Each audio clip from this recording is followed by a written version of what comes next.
रसखीर, रसावर। हमें छोटे पर से शब्द याद है। रसखीर तो थोड़ा एक शुद्ध शब्द कहा गया है कि गन्ने के रस से, गन्ने की जो ईख होती है उससे रस निकाला जाता है, उससे खीर बनाई जाती है। लेकिन रसावर हमें बहुत छोटे पर से याद है।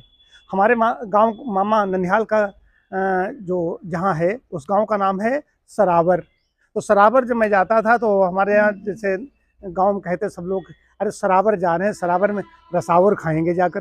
तो सरावर और रसावर तो दोनों वैसा ऐसा मिलता है। तो हमें ननिहाल के में एक बहुत याद आती, और कहते भी लोग थे कि सरावर में रसावर खाने जा रहे हो। तो रसावर की बात मैं कर रहा हूँ। रसावर सभी लोग बनाते हैं, रस खीर बनाते हैं। गन्ने का रस 1 घंटे के अंदर काम में ले लिया जाए, आधा घंटे के अंदर काम में ले लिया जाए, नहीं तो रस खराब होने लगता है। विशेष बात ये बता दूं, ताज़ा गन्ने का रस होना चाहिए, नहीं 2 4 6 घंटे बाद उसको पका रहे हैं, पक तो जाएगा ही जाएगा, लेकिन वो चीज़ खटास उसमें पैदा हो जाएगी। रस खीर के लिए है गन्ने का ताज़ा रस निकाला जाए और 10 15 मिनट के अंदर ही उसको कुकर में या किसी भगोने में, बर्तन में भर दीजिए, चढ़ा दीजिए गैस पर। उसके अंदर जब उबलने लगे तो उसका जो फेना निकलता है, काला काला हिस्सा आता है थोड़ा उसमें से, वो उसको निकाल दीजिए। निकालने के बाद एक तरीके से रस का अदहन हो गया। अदहन की प्रक्रिया मैं बताता हूँ, भोजन पकाने की जो वैज्ञानिक विधि है। उसके बाद उस पर अच्छे चावल, अच्छी किस्म के, टुकड़े वाला भी जैसा चाहो वैसा डाल सकते हो, लेकिन अच्छे किस्म का जिसकी खीर बनते हैं दूध में, वही चावल इसमें डालिए।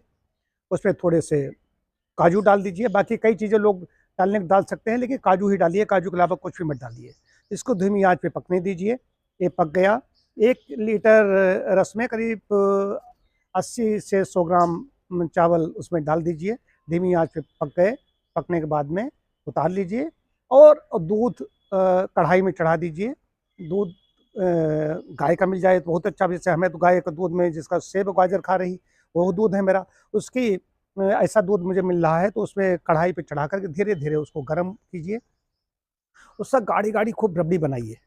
रबड़ी जब बन जाए तो जितनी रस खीर और उतनी ही रबड़ी, दोनों की जो मात्रा बराबर होगी, वो स्वाद मिलेगा।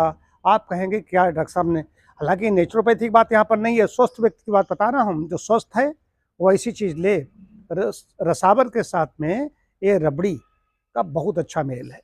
हालांकि हमें दही बड़ा भी अच्छा लगता है, लेकिन दही बड़ा और रसखार सारा सब बेमेल हो जाता है। तो रसखीर और रबड़ी दूध में भी ले सकते हैं। रस खीर अगर ठंडी हो गई है तो उसको रख भी सकते हैं, ख़राब नहीं होती है, उसमें गर्म दूध डाल करके खा सकते हो।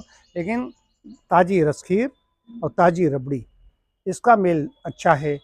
कभी कभी ऐसा अगर खाएंगे, फरवरी चल रही है, कभी खा लीजिए। जब गर्मी होती है फिर रस खीर अच्छी नहीं लगती। रस खीर का यही है कि गन्ना इसमें हाई है पर्याप्त मात्रा में, रस निकालिए, रस खीर बनाइए और आनंद लीजिए। कई तरीके से लाभकारी है। गन्ने के रस में कई प्रकार के तत्व होते हैं, चावल में कार्बोज है, दूध में कई तत्व हैं, लेकिन दूध में रबड़ी जब बनती है तो उसमें अम्लता पैदा होती है, स्वाभाविक है, वो अलग विषय है। लेकिन फिर भी स्वस्थ व्यक्ति को समय समय पर रस खीर और रबड़ी खाना चाहिए।